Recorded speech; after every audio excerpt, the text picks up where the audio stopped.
My sister revealed she was pregnant by my husband at my birthday dinner, expecting me to break. Instead, I lifted my glass.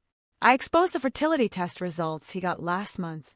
And just like that, everyone understood.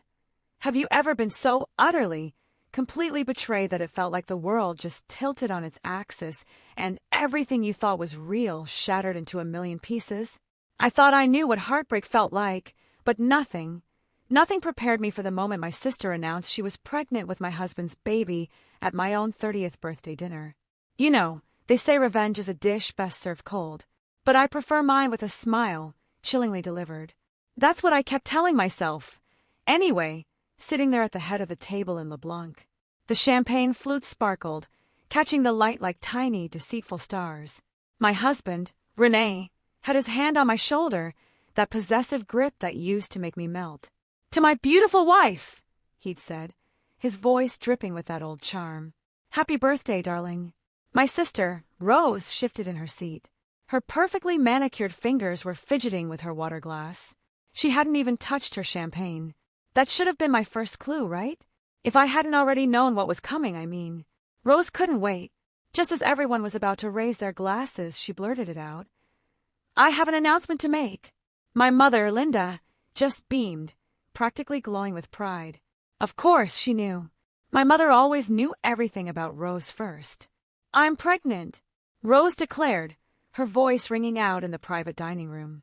The silence that followed felt like an eternity, but it was maybe 2 seconds. Then she delivered the punchline. "And René's the father." I felt René's hand tighten on my shoulder again, not in guilt, but in anticipation. He was bracing for my reaction. They all were. They expected hysteria, tears, maybe even a full-blown scene. The restaurant staff, bless their hearts, hovered nervously at the edges of the room. But I just took a slow, deliberate sip of my champagne. "That's interesting," I said, my voice surprisingly steady. "Very interesting indeed, Andrea." My mother immediately started, her tone already settling into that familiar, scolding edge. "Don't make a scene." I smiled, reaching for my purse. "Oh, I wouldn't dream of it, Mother. In fact, I have my own announcement to make." I pulled out a cream-colored envelope. "You see," I began, my gaze sweeping across their stunned faces, "I've been wondering why René and I couldn't conceive for the past 3 years." Rose's triumphant smirk faltered a little. René's hand finally dropped from my shoulder. "Andrea, this isn't the time," he warned, his voice low. "Actually, it's the perfect time." With careful, almost theatrical precision, I unfolded the medical report. "Because, according to Dr. Matthews at the fertility clinic, my dear husband has what they call azoospermia, 0 sperm count." I looked directly at Rose, whose face was starting to drain of color. "In layman's terms," I clarified, "he's completely infertile." The clatter of Mary's fork hitting her plate echoed in the sudden, crushing silence. Rose looked like she might faint. That's impossible," she stammered, her voice barely a whisper. "The test must be wrong." "That's what I thought, too," I said, pulling out a second envelope. So I had him tested again. Different clinic, different doctor, same result. I smiled at René, who had gone completely still beside me, his jaw clenched. "Would you like to see the dates, darling? Both tests were from last month. You had me tested without my knowledge." René's voice shook with pure, raw anger. "Oh, like you've been so honest with me." I turned to face him fully, my own anger bubbling just beneath the surface. 3 years of trying. 3 years of you telling me maybe I was the problem. 3 years of watching you comfort my sister through her visits, while I cried myself to sleep every night. Linda abruptly stood up. "This is absolutely inappropriate."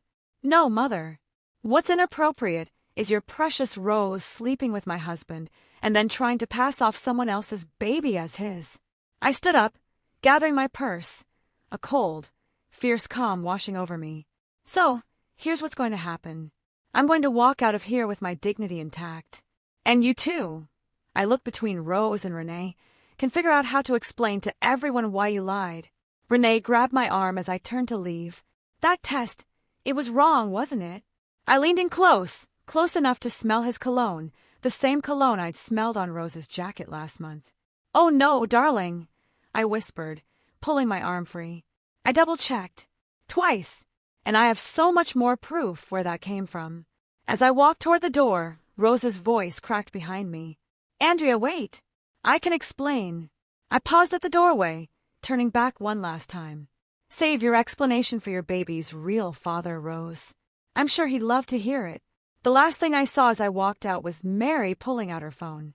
No doubt already dialing everyone in her considerable social network. By morning, everyone would know. And that, my friends, was exactly what I wanted. Because revenge isn't just about exposing lies. It's about watching them scramble, trying to piece together a truth they can't possibly explain. And trust me, I was just getting started. 6 weeks earlier, I was sitting in my home office when the first real evidence landed in my lap. Not the subtle signs I'd been ignoring. The lingering hugs, the inside jokes, the way Rose's visits always coincided with Renee's work-from-home days. No, this was an actual email, accidentally left open on our shared iPad. We need to be more careful, Rose had written. A is getting suspicious. I stared at those words until they burned into my retinas. A, not Andrea, not sister. Just A, like I was some obstacle to be managed. The next morning, I called Angela, my best friend.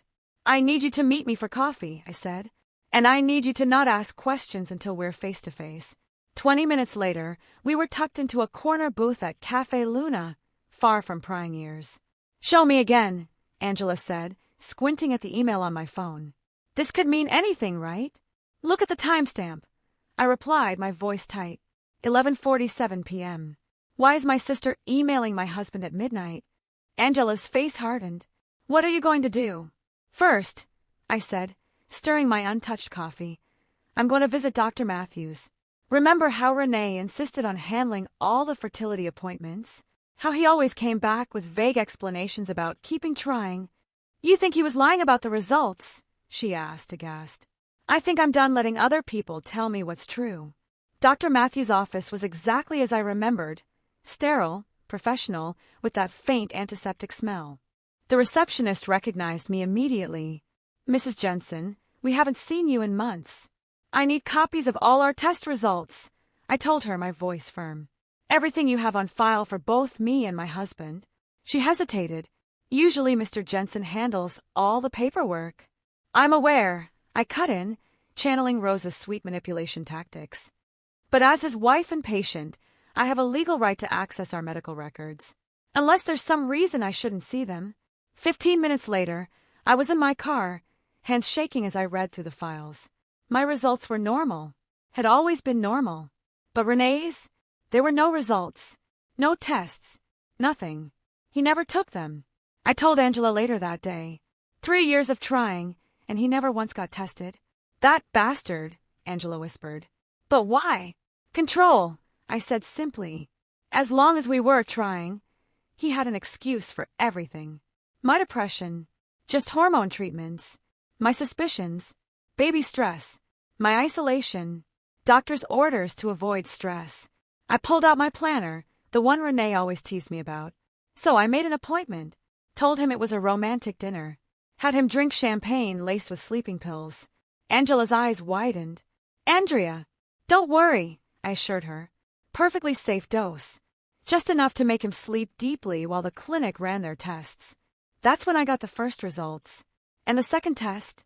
Same method, different clinic. I needed to be sure. I closed my planner. But that's not even the interesting part. Last week, I saw Rose at the same fertility clinic. Angela leaned forward. You think she's actually pregnant? Oh, I know she is. She's been avoiding wine at family dinners, making excuses about antibiotics. I pulled out my phone, showing Angela a series of photos. She's also been meeting someone. Not Renee. The photos showed Rose outside a cafe, then getting into a car. The driver's face was clear in one shot. A handsome man with dark hair.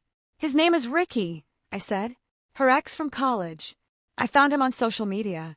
They've been liking each other's posts for months. So the baby might not be Renee's at all? I laughed, a humorless sound. She's probably using their affair to trap him, to make him leave me. The irony is, she doesn't know he can't father children. He's been lying to her, too. Angela reached across the table, squeezing my hand. What's your plan? I pulled out an invitation, cream-colored, elegant. My birthday dinner. I'm going to let them make their grand announcement. Let them think they've won. My voice was steady, cold. And then I'm going to destroy everything they thought they knew. Andrea, Angela said softly, this isn't just revenge. This is nuclear. I met her eyes. They didn't just betray me, Angela. They made me doubt my sanity, my worth, my ability to be a mother. I tucked the invitation back into my bag. I don't just want revenge. I want implications, destruction, accountability. And after, I smiled, thinking of the apartment I'd already leased, the lawyer I'd contacted, the evidence I'd gathered. After, I'm going to build a life so good they'll choke on the ashes of what they lost. The restaurant, I heard later, erupted into chaos after I left. Through the glass doors, I could hear Rose's shrill voice. She's lying. She has to be lying. I made it halfway to my car before Mary caught up with me, her heels clicking rapidly on the pavement. Andrea, wait! She grabbed my elbow, her voice low. I always thought something was off about Rose. The way she'd hang around Renee's office parties, always touching his arm, laughing too loud at his jokes. You knew. I suspected, but I didn't want to see it. Mary glanced back at the restaurant. What are you going to do now? Now I'm going home to pack a bag. When I pulled into our driveway, Renee's car was already there. I found him pacing in the kitchen, phone in hand. Where have you been? I've called you 6 times. I walked past him, straight to the bedroom, pulling out the suitcase I'd hidden in the back of my closet weeks ago. Andrea, stop. We need to talk about this. He followed me, hovering in the doorway. That test, there must be some mistake. We can get another opinion. 3 years, I said, not looking at him as I packed. 3 years of watching me blame myself, take medications, go to therapy, all while you were screwing my sister. It wasn't like that then. What was it like? I finally turned to face him, my voice rising. Explain it to me, Renee. Explain how you could watch me cry every month when my period came, knowing you couldn't get me pregnant, even if you wanted to. His phone buzzed. Rose's face flashed on the screen. You should answer that, I said, zipping up my suitcase. Sounds like your girlfriend needs you. Where are you going? Away from you. My phone vibrated as I drove. Rose had sent a series of messages. We need to stick to our story. She's bluffing. Answer me. You're ruining everything. I just turned off my phone and drove straight to Angela's house. She was waiting on her porch with a bottle of wine and 2 glasses. Mary called, she said as I sat down. Apparently Rose had a complete meltdown after you left. Started screaming about how you've always been jealous of her. I took a long sip of wine. Remember 2 months ago when I said I saw Rose at the fertility clinic? Yeah, I did more than just see her. I pulled out my phone and showed her a photo. I followed her inside. The image showed Rose talking to a nurse, her hand resting on her still flat stomach. She was there for a prenatal appointment, I said. But get this, she used her old insurance card, the one from when she was still with Ricky. Angela's eyes widened. Her ex, the same ex she's been secretly meeting for coffee. I showed her another photo, Rose and Ricky outside a cafe, his hand on her lower back. I found his profile. He's been posting cryptic messages about second chances and unexpected blessings. Holy shit, Angela breathed, grabbing her laptop. Let me look him up. While she typed, my phone lit up with a text from Mary. Renee is telling everyone you're having a mental breakdown. Rose is backing him up. Found him.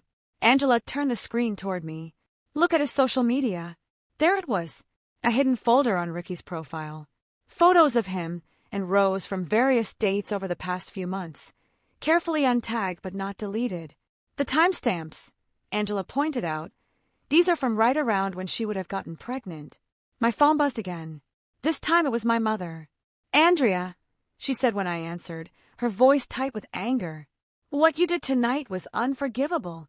What I did? I shot back. What about what Rose did? She's your sister, and now she's carrying your husband's child. I cut her off with a laugh. No, Mother. She's carrying someone else's child and trying to pass it off as Renee's. But don't worry, I'm sure that won't affect her status as your perfect daughter. You've always been jealous of her. No, I said quietly, a new resolve hardening my voice. I've always been your scapegoat, but not anymore. I hung up as Angela discovered something else. A comment Ricky, had left on one of Rose's photos from a holiday party 4 months ago. "Best night of my life, Andrea," Angela said slowly. "You need to talk to him." I nodded, already composing an email in my head. "Oh, I plan to. But first, I need to make a few calls, starting with Renee's company." "What are you going to tell them?" I smiled, thinking of the financial documents I discovered while searching for evidence of the affair. The truth, that their VP of Finance has been falsifying reports. And that's just the beginning. Because revenge isn't just about exposing lies. It's about pulling every thread until the whole tapestry unravels. I met Ricky at a quiet coffee shop downtown, far from my usual haunts. He was already there when I arrived, fidgeting with a paper cup, looking exactly like his photos, handsome in that boy-next-door way that Rose had always preferred. "Thanks for meeting me," I said, sliding into the seat across from him. "I'm Andrea, Rose's sister." He wouldn't meet my eyes. "Look, I'm not sure what this is about." "I think you know exactly what this is about." I placed my phone on the table, screen up, showing a photo of him and Rose outside the fertility clinic. 4 months ago. Holiday party at the Grand. Ring any bells? His face paled. "She said she was single." "Of course she did." I took a sip of my coffee. "She's pregnant, Ricky, and she's trying to pass it off as my husband's baby." He knocked over his cup, coffee spilling across the table. "She's what? Pregnant?" "About 4 months along, I'd say." "Interesting timing, wouldn't you agree?" Ricky grabbed napkins, mopping up the spill with shaking hands. "We use protection." She said she was on birth control. Rose has always been creative with the truth. I pulled out a document. "I need you to sign this." "What is it?" "Consent for a paternity test. Just in case." He stared at the paper for a long moment. "If I sign this, Rose will know I talked to you." "Rose is already going to lose everything," I said quietly. "The question is, do you want to know the truth?" He signed. Meanwhile, across town, Renee's carefully constructed world was crumbling. His assistant forwarded me an email chain. His colleagues were avoiding him.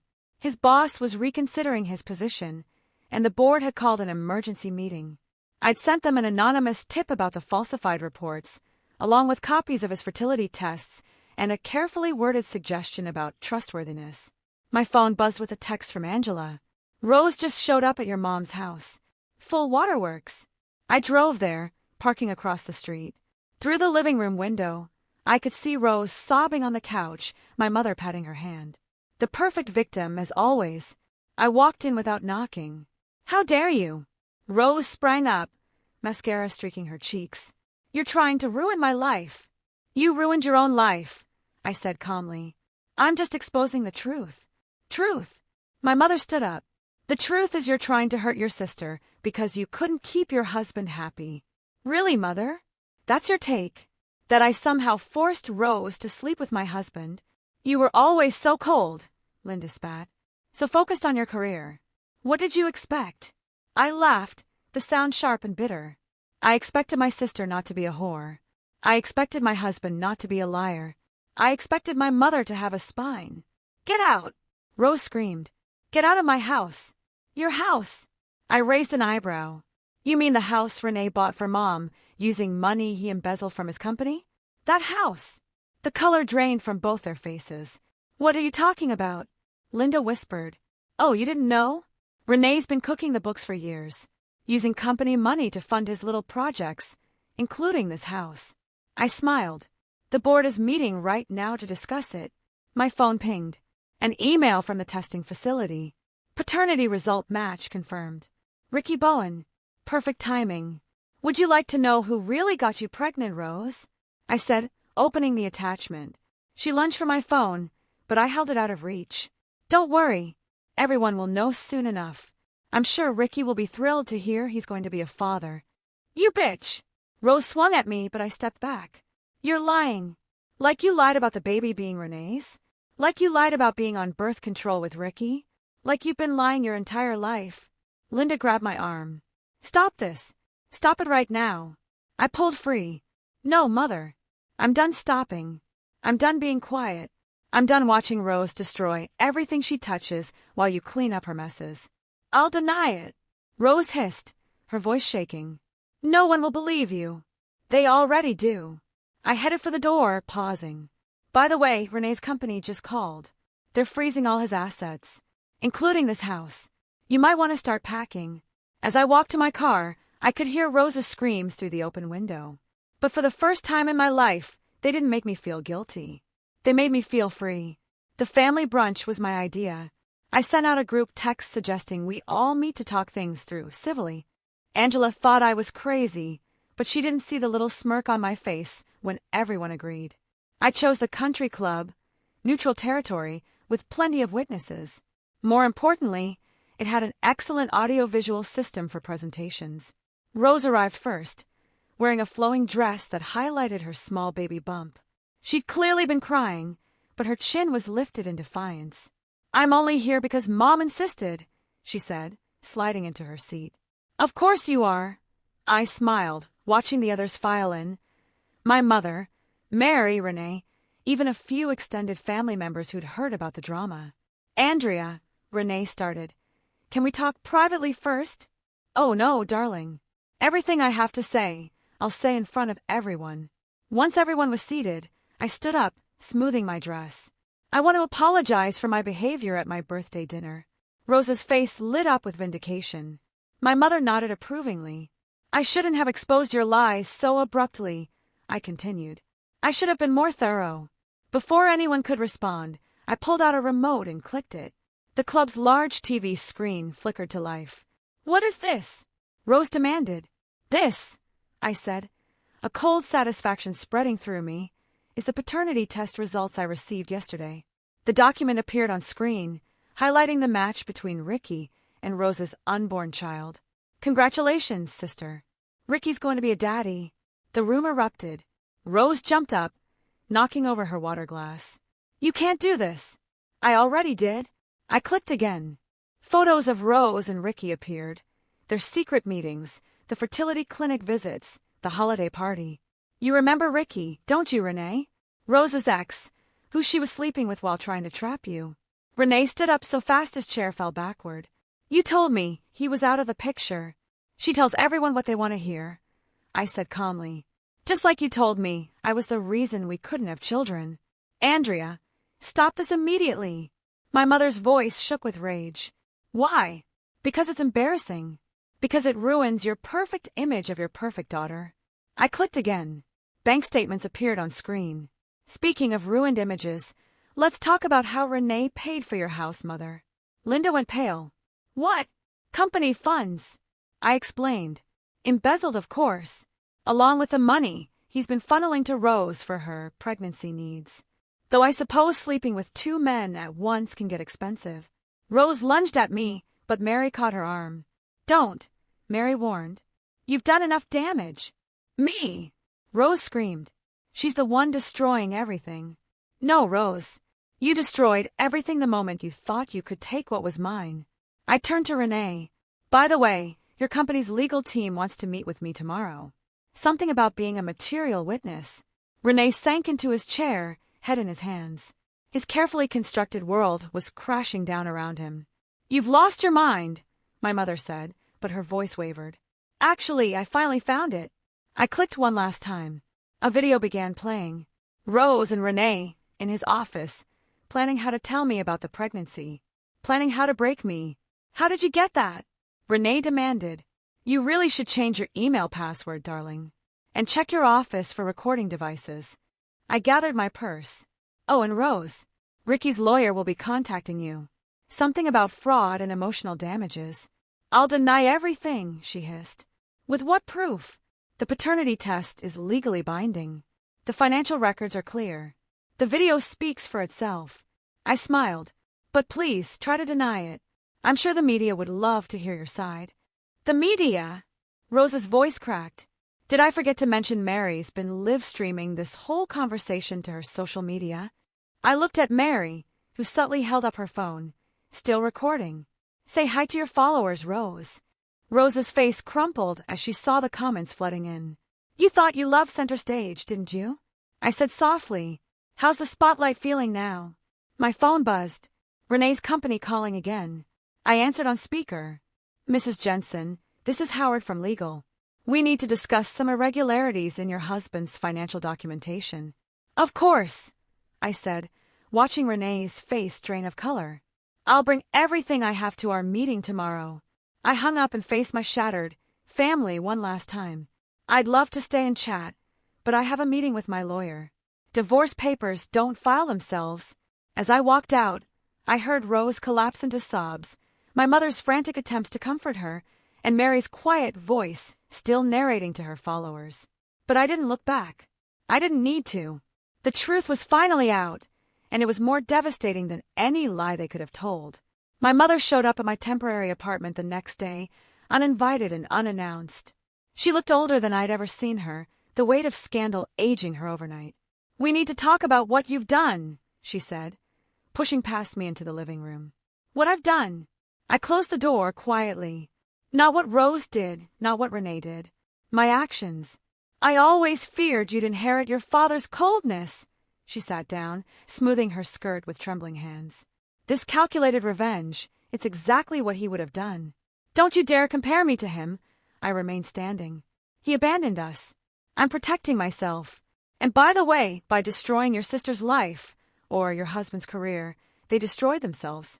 I just exposed the truth." My phone buzzed. Angela texting that she found something else. Before I could read it, my mother spoke again. "Rose is devastated. She can barely eat, barely sleep. Like I did for 3 years. I cut her off, while she was sleeping with my husband, while you were helping her hide it." Linda's face went white. "I never—" "Mary told me everything. The girls' lunches where you helped Rose plan how to tell me. The money you helped her hide." I pulled out my phone, showing her the transfer records. "Did you think I wouldn't find out? I was trying to protect the family." "No, you were protecting Rose like always." I sat across from her. "Tell me something, Mother. When did you stop loving me?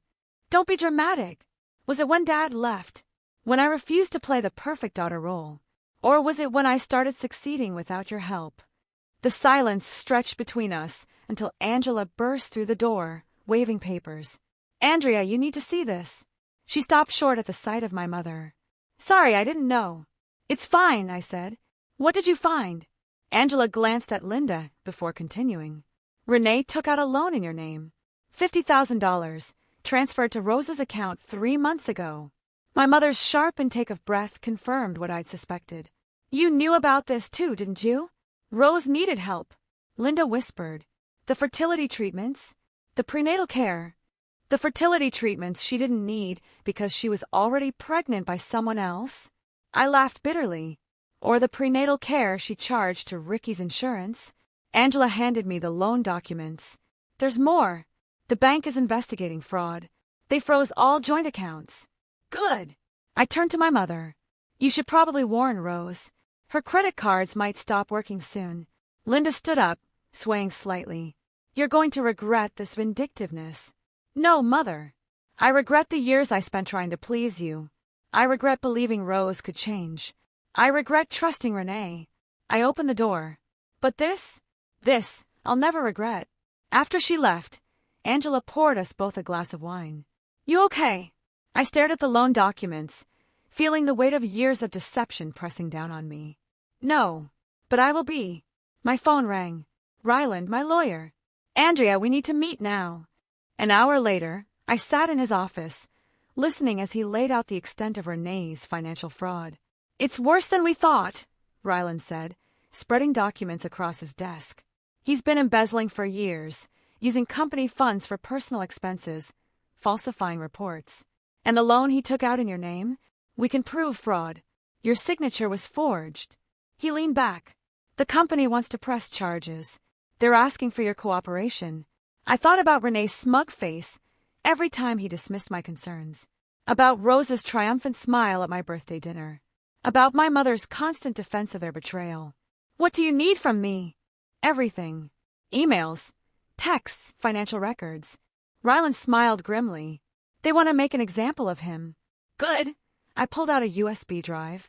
"Because I have everything." That night, alone in my apartment, I finally broke down. Not over losing Renee. That pain had dulled to nothing more than wounded pride. Not over Rose's betrayal. I'd always known she was capable of it. No. I cried for the years I'd wasted trying to be the perfect daughter, wife, sister. For the family I thought I had. For the life I'd built on lies.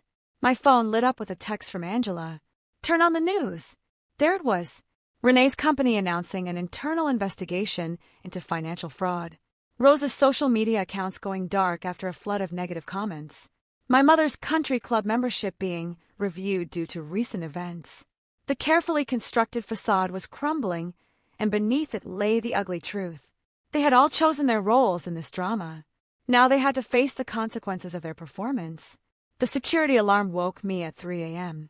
I was already reaching for my phone when I heard glass breaking downstairs. Andrea! Renee's voice, slurred and angry. I know you're here.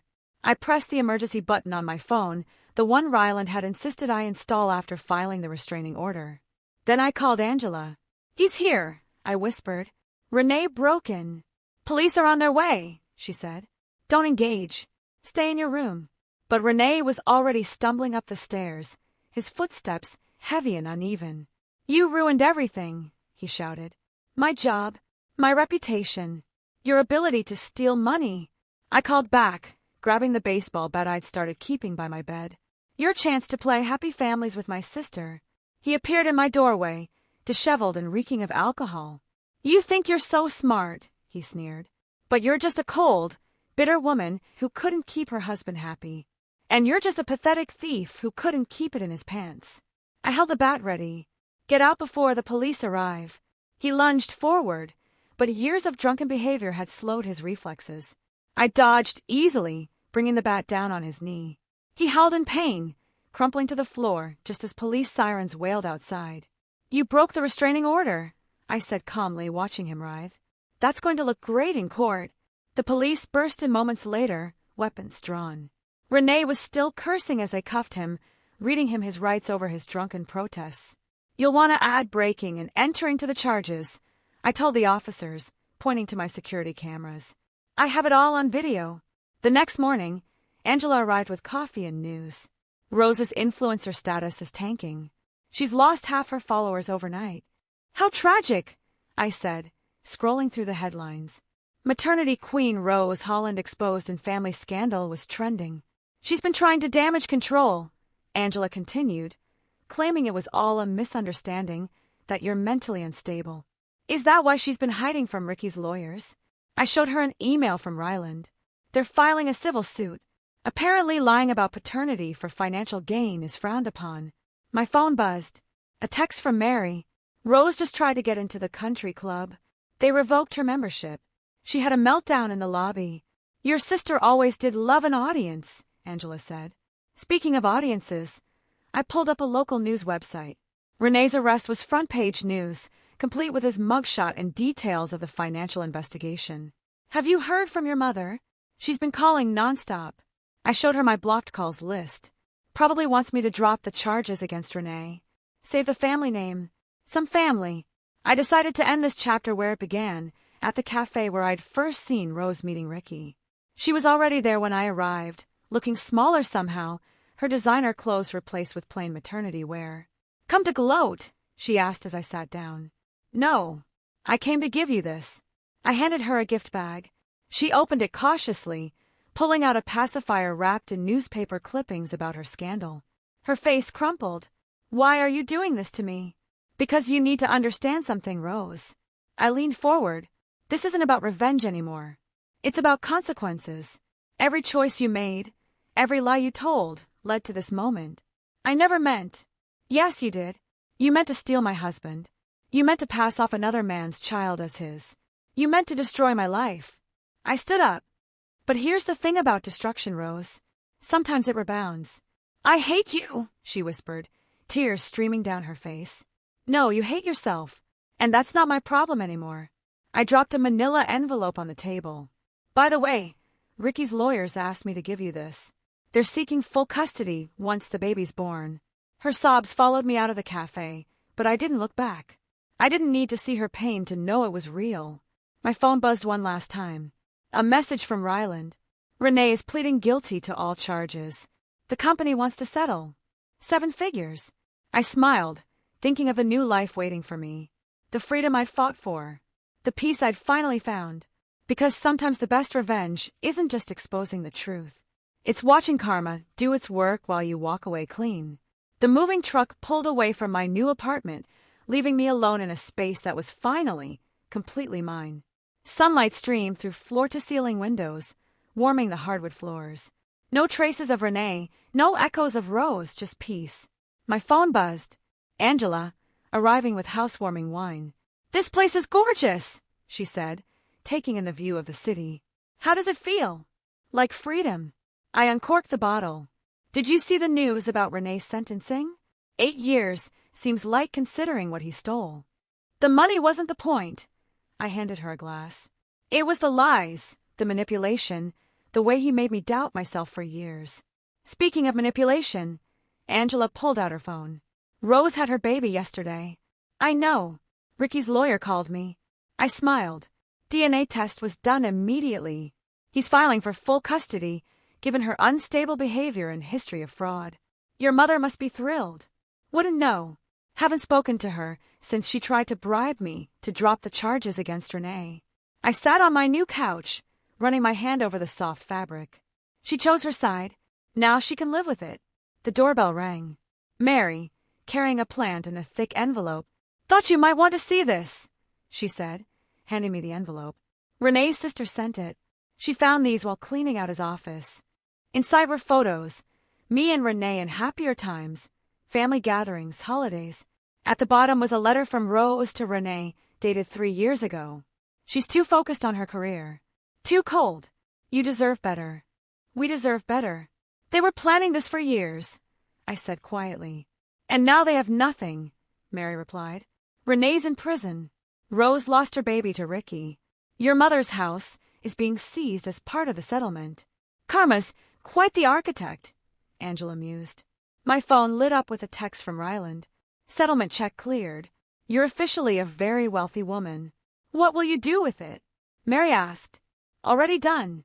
I showed them my laptop screen, a confirmation email for a major donation to a fertility support organization. They help women who've been manipulated or abused during fertility struggles. "Taking something ugly and making it beautiful," Angela said softly. "That's the thing about revenge," I replied. "It's not about destroying others. It's about rebuilding yourself." The doorbell rang again. This time it was a delivery, a large package from the fertility clinic where I had first discovered Renee's lies. Inside was a letter. "Dear Miss Jensen, we were moved by your story and your donation. We'd like to offer you our services free of charge whenever you're ready to start your own family on your own terms." "Are you going to?" Angela asked. "Maybe, but not because I need a baby to be complete. Not because society expects it. Only if and when I choose." I walked to the windows, watching the sunset paint the city gold. Behind me, Angela and Mary chatted about dinner plans. Their voices warm and genuine. Real friendship, not the fake support my family had offered. My phone buzzed one last time. Rose calling from an unknown number. I declined the call and blocked it. "You know what I learned from all this?" I said, turning back to my friends. "They expected me to collapse, to break down, to need their version of love so badly I'd forgive anything. But you didn't," Angela said. "No. Instead, I built myself a balcony to watch them fall." I raised my glass. "To karma! To karma!" they echoed. Later that night, alone in my new home, I found one last photo at the bottom of the envelope. Me as a child, smiling fearlessly at the camera, before Rose's manipulation, before Renee's lies, before my mother's conditional love. I pinned it to my mirror, a reminder not of what I'd lost, but of what I'd found. My strength, my worth, my voice. Because sometimes the best revenge isn't just watching your enemies fall. It's rising so far above them that they become nothing more than a cautionary tale in your success story. I took one last look at the city lights before closing my curtains. Tomorrow would bring new challenges, new opportunities, new chapters.